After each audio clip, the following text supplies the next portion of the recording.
10K hakot challenge. Wait Lapit lang pa na po. konti. Yan. Mission. Pala. Na ano? Picturean mo muna. Ay, sabi.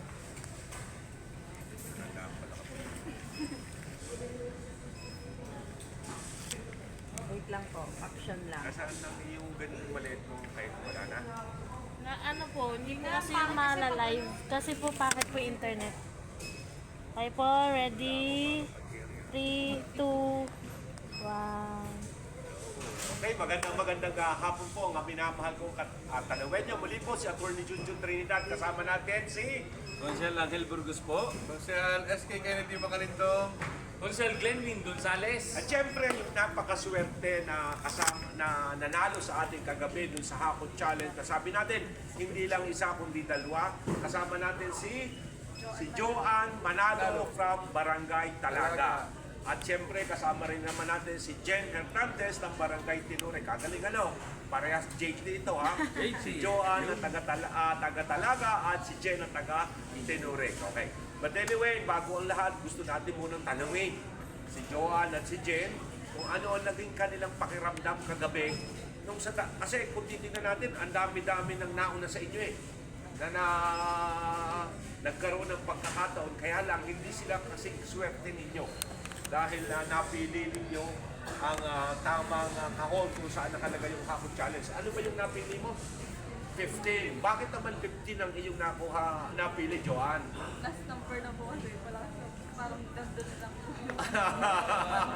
So yun ang pakiramdam mo. Wala ka namang dahilan, pero talagang yun lang dahil base dun sa iyong pakiramdam.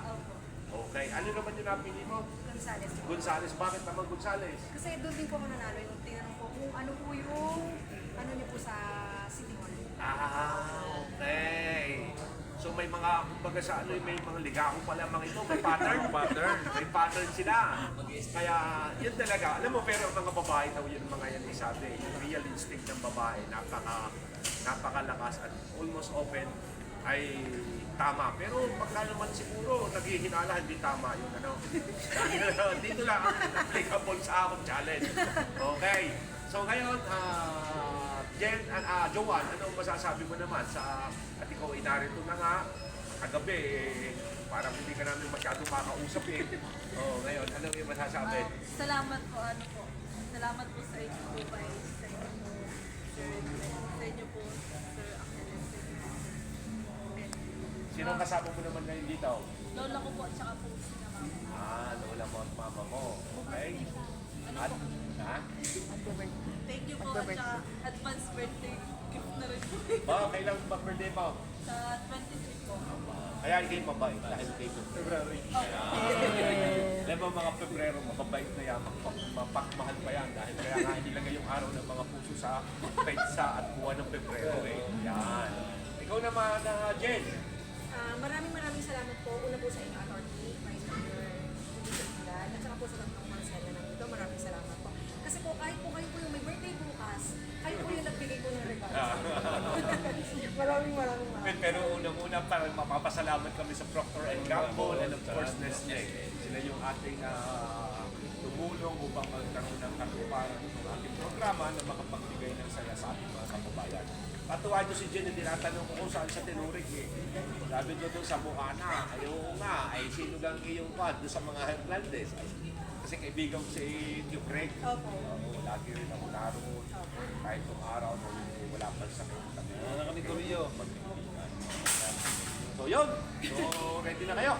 Ready na po. Ready na. Siguro naman, bago kayo pupunta rito, ay naisip nyo na kung ano yung mga pipiliin nyo na kailangan nyo. Okay?